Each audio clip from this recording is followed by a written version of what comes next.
Hello and welcome.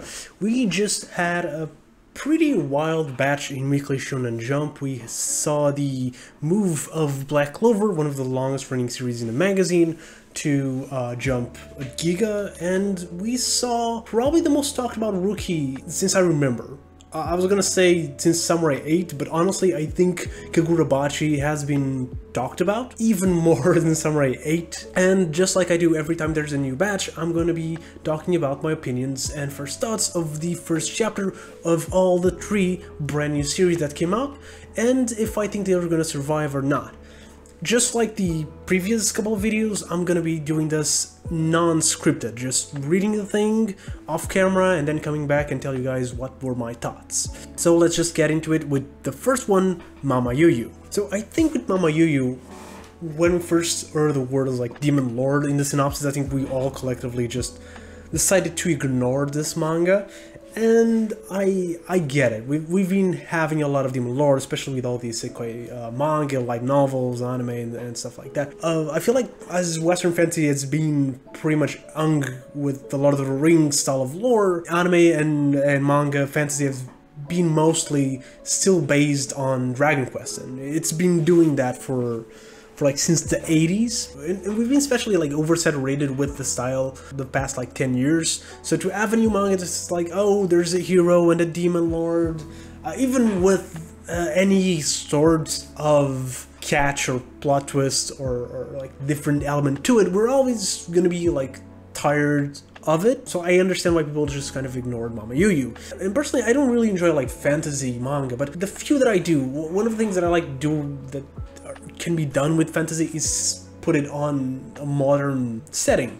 I always say that I'm more of a Persona fan than I am a Final Fantasy, even though I haven't really finished any Persona game. So I enjoy the idea of MamaYuYu where, okay, so the heroes, the humans and the demons, they're at peace, they're in the modern world.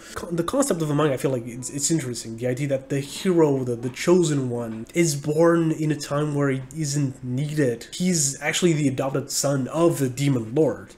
We are at peace here. So he doesn't really have a place to be. Like, people know there's a hero and kind of somewhat remember him, but they don't even know Carlio's name. And so he leaves wondering, why is he a hero? What it means to be a hero? What he's supposed to do to be as great as all the other chosen ones? Why isn't he even a chosen one in this time of peace? That isn't to say that he wants war, that he wants the conflict again, because he really, as far as we can tell, he really loves the demon lord, Mama, which is a stupid name.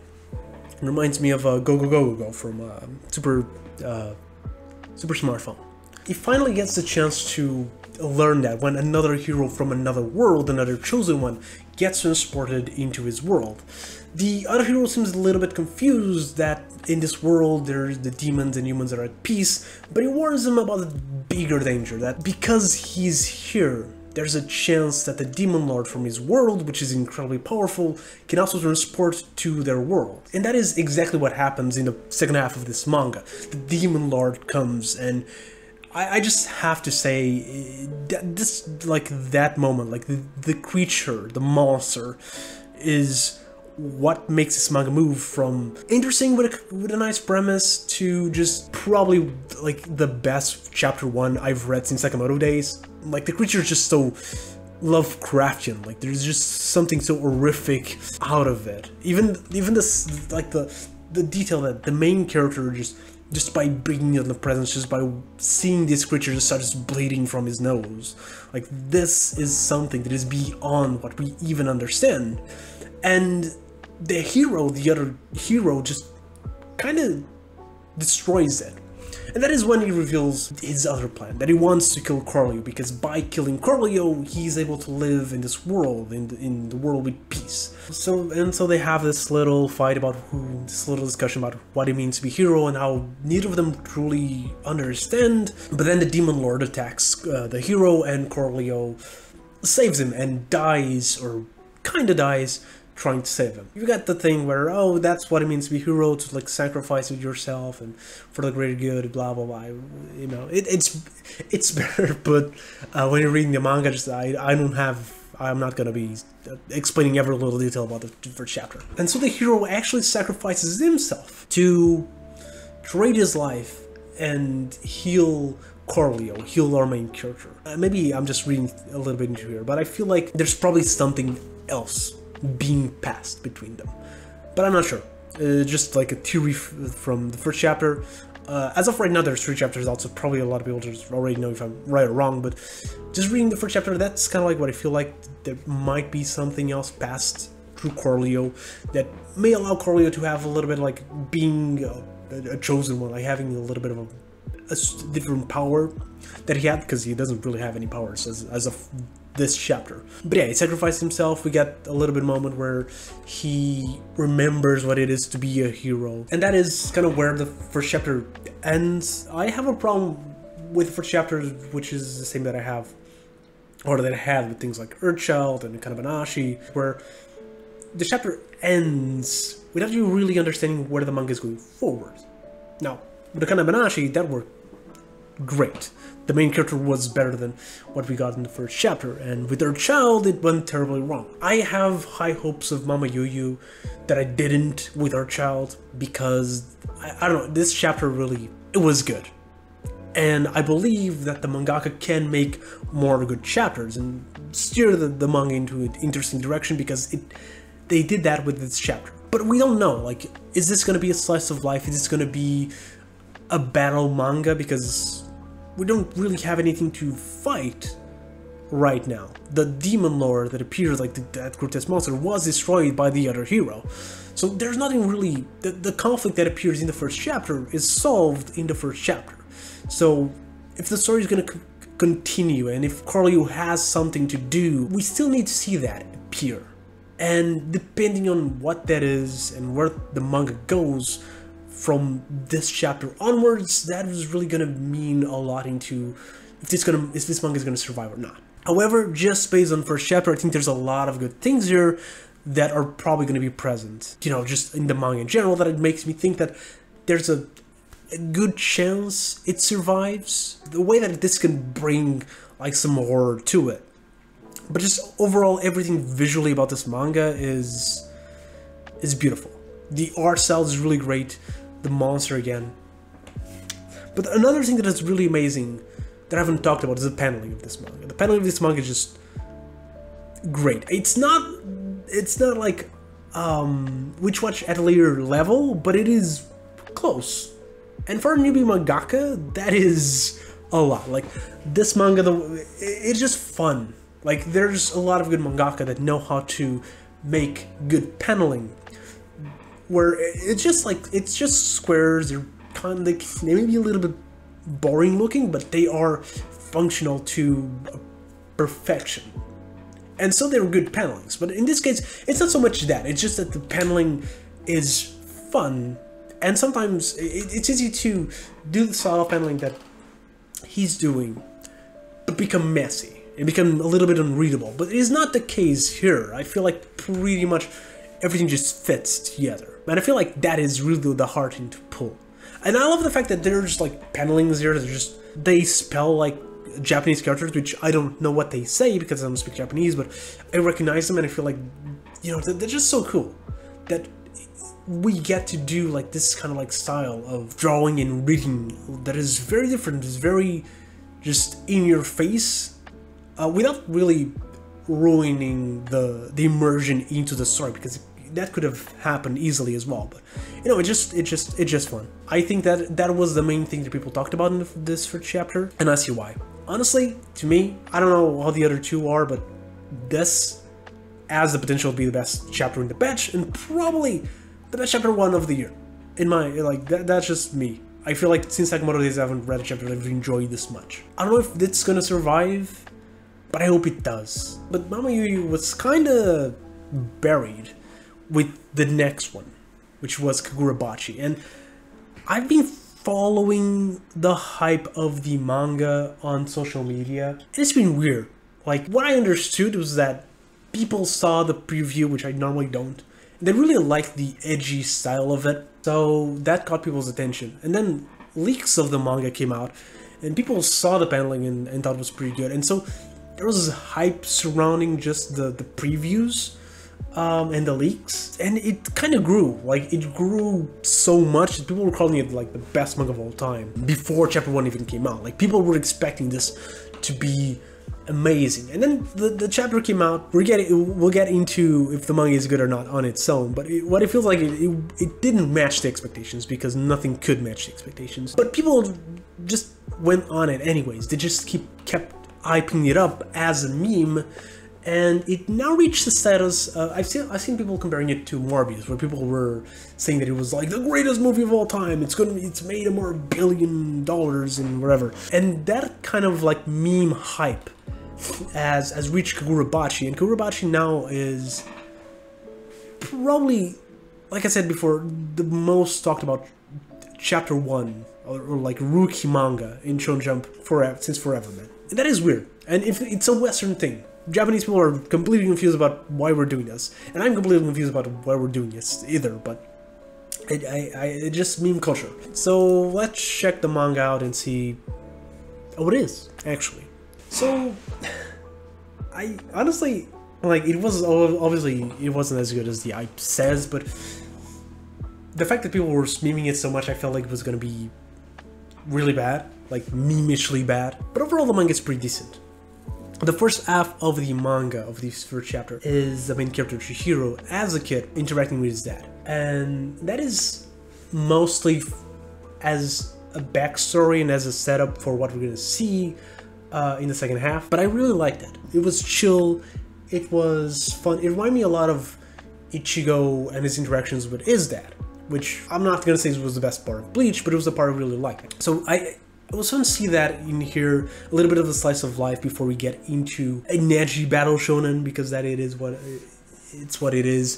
To see why the character, like, see like the reasoning why the character is how it is. That is just like, it was awesome. It was fun. It was not the beginning I was expecting from Kagura Bachi, having in mind everything else that's being said about it. I was expecting us to get right into the meat of it, to get to the edgy parts, just have like blood and gore everywhere.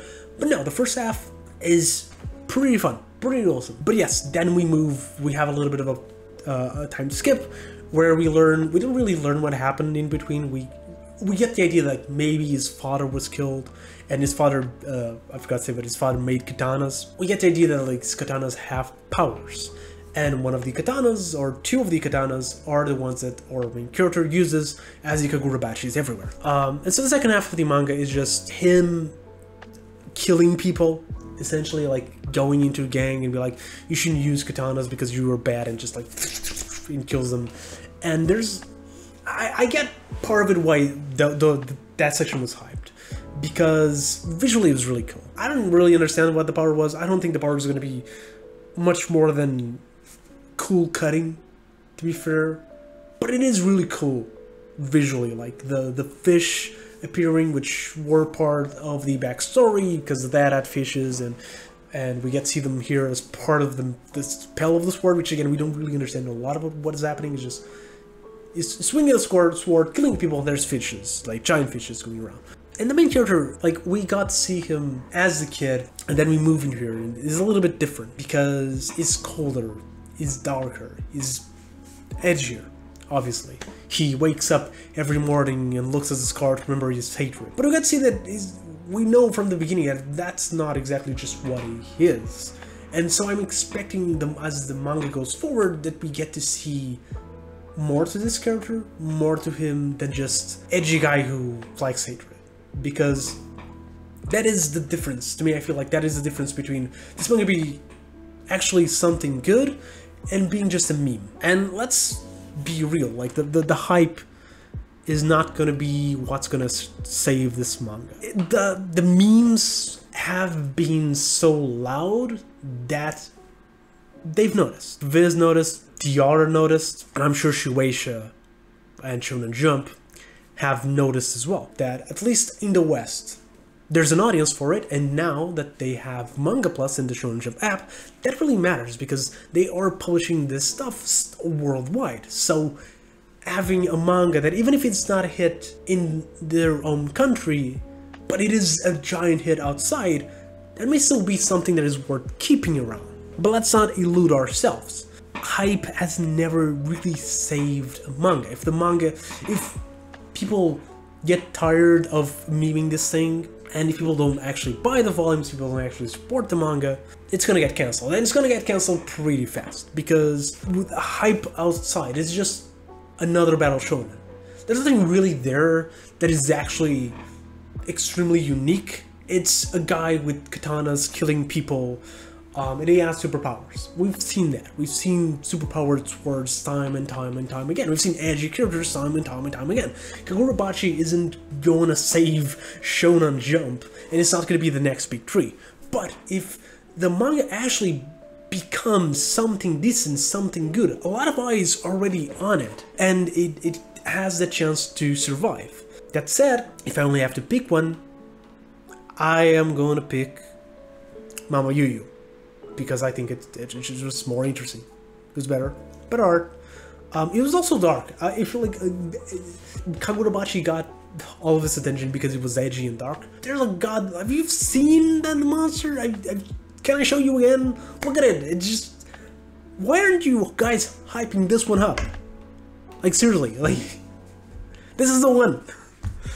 But right, that is. I honestly, if we're gonna say, like, do I think KaguraBachi is gonna survive? I don't think so. I think it's gonna have a little bit of a hype. People are gonna get tired of it. Then it's just gonna sell very poorly, or, you know, just decent enough, and something else is gonna come up, and they're gonna cancel it. I don't think it's gonna be canceled like chapter 18, but like chapter 30. I can see that. The manga isn't bad. The manga is decent. It's just that I don't think it's decent enough to survive in Shonen Jump, because pretty much every manga post that is, you know, that's published in here gets cancelled. Statistically speaking, about 90% of the manga that's published in Shonen Jump gets cancelled. So, yeah. And the final manga is another sports manga, which I think we need more of. We got Druid Rai in a previous batch, and then Martial Master Izumi in the one before this, and now we got Two on Ice. But then Druid Rai got cancelled. MMA, I thought it was gonna survive. I still think it's pretty great, but it doesn't look like it's doing well in the table of contents. We still need to see how it goes from here on out. I hope it survives.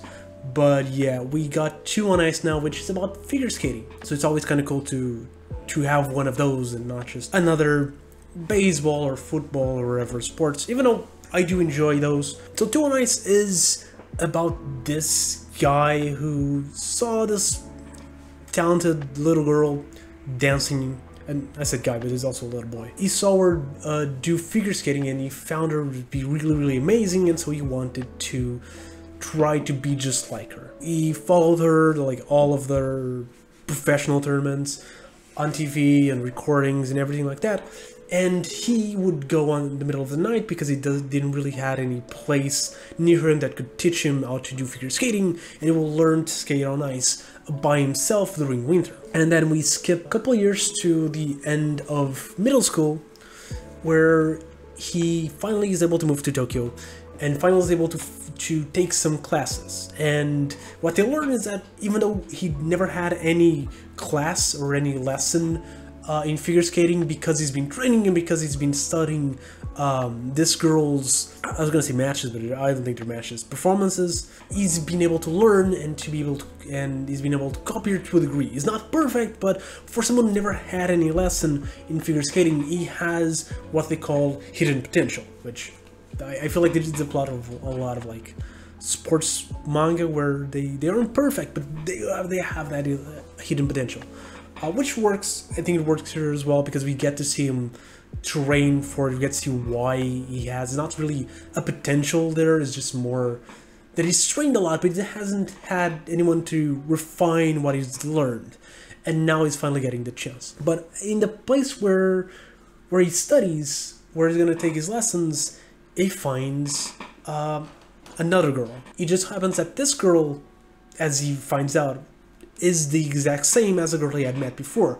She had disappeared from performances a couple of years ago, but here she was. I don't think she's giving lessons, she just like practices there. and she is looking for a partner to figure skating couple. Because he shows some promise, she decides that she wants to try to partner with him. And that is chapter 1, honestly. I think that is the bulk of the chapter. I thought it was good. We got to see how she affected him a lot. The way I synopsis it doesn't look like it's really important, but it was really beautiful for him to finally be able to meet and face and learn from the person he always admired, and to be able to surprise her and to show her that he's good enough that she considers him decent enough to try to pair with her. So that was nice. I enjoyed the relationship a little bit that we had in this chapter. The art is good, which I think is important for sports manga. The representation of like them dancing and jumping and flipping around was pretty interesting, was pretty captivating. It looked really beautiful, which again is another big part. I feel like the way you portray your sports in your sports manga goes a long way to make it appealing, because even if everything else is decent, if the actual moments where the sport appears isn't, that is a big problem. And thankfully it's not a problem that this manga has, even though it has a problem drawing children, because honestly they didn't really look like kids, which was really weird, because when he meets the girl again he doesn't recognize her right away. That is weird for me, because the author drew these characters as kids with the exact same face as you did as teenagers, like the same size. They didn't really even look right in the rest of the body of the kid. So when he met her again, she looks the same. There was, even though they played like, is she the same girl? We knew, like, even like, of course plot wise it makes sense that she is the same girl. They're not gonna trick us that way, but just like visually, like you see her, it's like, of course she's the same girl. She has literally just grab the face of her on a body, bigger body with boobs. That's what you did. I'm not gonna be tricked. But yeah, I liked it. I think it gets a little bit hidden with the other two, because MamaYuYu was just really that good, and Kagura Bachi is Kagura Bachi. So Two on Ice is probably gonna be the forgotten one of the batch. Shonen Jump needs more sports manga, so whenever I see one, I kind of always want it to survive. If Martial Master Sumi is having a rough spot, I think Two on Ice is also going to have. It doesn't seem to be better. Martial Master Sumi knows how to portray the sport really good, and has really interesting characters, and really has a balance of the characters and the sport. That Two on Ice, I don't know, like the first chapter, of course, you never really get it. Even in Martial Master Sumi, you didn't truly get it, because they really need to establish the characters. There's a relationship between the characters and the sport.